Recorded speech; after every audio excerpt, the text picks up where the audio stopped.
A 1, 2, 3, 4.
Hey YouTube, it's Luke Sanders out of the University of Northern Iowa Guitar Studio. You just heard me play through the 2024-2025 Iowa All-State Jazz Guitar Etude.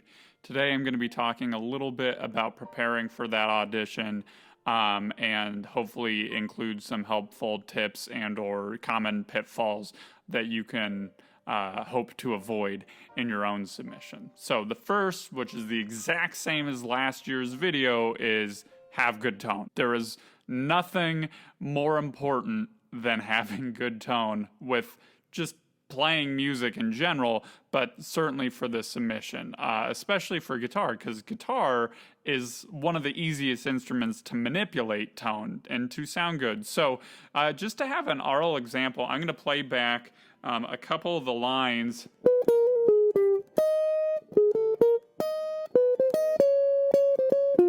Now, that's not even the same tone as I used in the playback because I'm delineating a track in a DAW right now, but just by having my neck pickup, which is going to be the toggle switch pickup, either facing you as the player or facing towards your neck as the player, that does a world of good. It makes your guitar sound more full, more rich, while still being articulate and not ever thin. Thin is what we want to avoid. The inverse, the thin, sounds like this.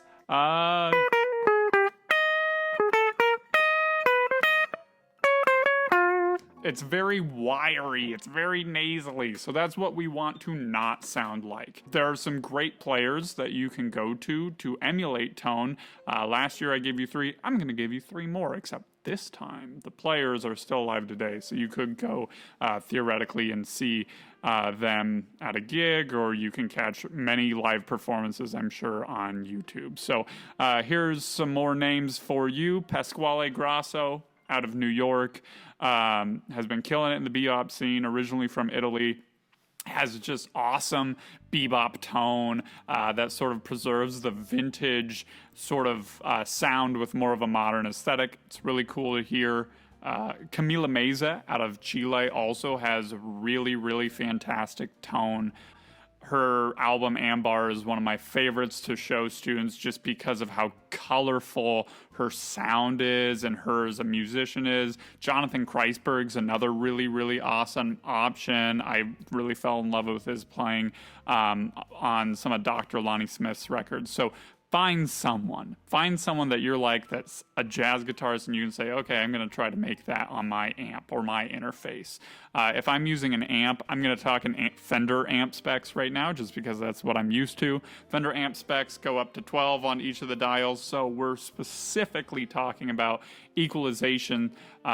in regards to tone. So on your amp, that'll be highs, mids, and lows, or it might be labeled as trebles, mids, and basses, something along those lines. On the Fender amps, those go up to 12, and so I like to have my mids and lows higher at a higher number than my highs or trebles. So hypothetically, if I was playing a gig with an amp, I might have my mids and lows at 6 or 7 out of 12, and then my highs and trebles at maybe 4 or 5 out of 12. It's not a dramatic difference, but it really does a lot to color the sound and push the sound through. You don't want thin, you don't want to turn all the equalization dials up to 12, which is what I did when I was in high school, because you just want more tone, right? No, we want a little bit of nuance in there. So take the time, either by yourself, with your band director, with your instructor, whomever, and identify what good tone is and how to create it on your instrument setup for the recording. The next concept that I wanted to talk about this etude is strategies over swing comping, specifically in slash notation sections. Now, there's sort of a common misconception whenever you see slash notation, you're going to do Freddie Green. That is not the case on this etude. When you see 4 slashes in a bar line, that does not mean 4 quarter notes for each chord. It means you, as the player, get to interpret what the rhythm should be based on what you're hearing and the style of the music. Now, that can get really abstract, so there are some strategies you can employ that make this easier and a little bit more predictable. When you're listening to swing, specifically M4/4, ding, ding, da, ding, ding, da, ding, the drummer in the right hand usually always has the same or some of the same pattern, which is 1, 2, and 3, 4, and 1, 2, and 3. That and, the and of 2 and the and of 4, is also called the skip beat. We as compers should try to line up with that. I'm going to take letter D, and I'm just going to hit the and of 2 and the and of 4 with short chord stabs, so they're kind of like horn hits. The only thing that I'm going to do that's maybe a little bit more mature, and you'd have to have experience to glean this, is I'm always going to anticipate a chord about a half a beat ahead of time. So at measure 29, when we get the D half diminished chord, I'm going to actually anticipate that on the and of 4 in the previous measure. So it only comes a half a beat ahead, but it gives the music sort of a push forward. So this is what the letter D can sound like in that sort of style. A 1, 2, a 1, 2, 3, 4, and,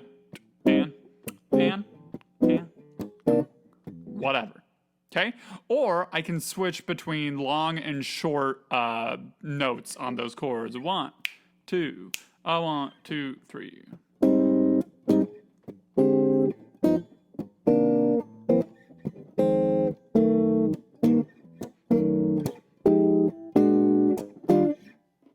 And the nice thing about that is, one, it gives me some variety while still being a little bit predictable for the player. I don't have to know everything that's going on. It's probably going to line up okay. And 2, when I get to measure 33 and that dictated rhythm is there, D, and we have that pretty strong downbeat on beat 1 of that F minor chord that hits a little bit harder because we haven't been emphasizing that previously. So figure out your swing, but aim for those upbeats. And of 2, and of 4. Mostly make them short. However, if you make them long occasionally, it will add a nice little variety to your comping rhythms.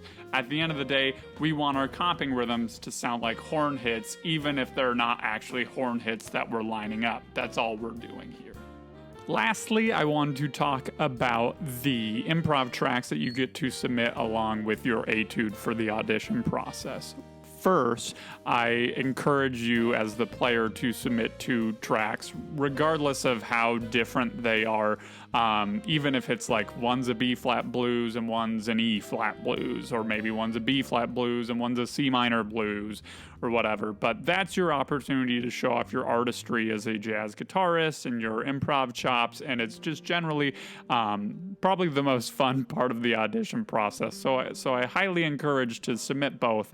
Success successful auditions in the past have submitted maybe recordings from their big band, like a clip of you playing over solo during a festival or at a home concert or dress rehearsal or whatever. As long as there's no talking on it, at least the portion you submit with the solo, it's good. And if that's something that you're comfortable with playing, you think, okay, I might get this piece in December, the audition is due at the end of February, well, that's 2-3 months potentially of practice on a certain set of changes and grooves that you should absolutely use if you don't have the time to put other tracks together. Optionally, you could also just submit along with an iReal Pro track, or I've had auditors submit along with a live rhythm section in the past. Those always sound really great. As long as you can hear the guitar sound and it shows off what you're comfortable playing on. What you shouldn't do is learn entirely new music for the audition. While I respect the hustle of that, the goal of this audition is to show off yourself in the best light. Put your best foot forward. I would rather hear a really competent 2 minutes of solo over a B-flat blues at 120 beats per minute rather than that same student trying to play Cherokee at 200 beats per minute when they started learning that a week before they submitted. One's going to show you off better. One's going to sound more comfortable and more playful with an improvisation. That's really what we want. We want you to sound good. So select literature that sounds good. Your band director can help with that. If you have a private instructor, they can help with that. If you want to ask me, reach out to me. My email is here. Feel free to reach out with questions about the improv track or tone or whatever, but do it. This is a learning process to go through and to consider all these things as a player, but they're important. They make music more fun. So I hope you have a really good time putting your take together. If you made it this far, congratulations, I think, and happy practicing.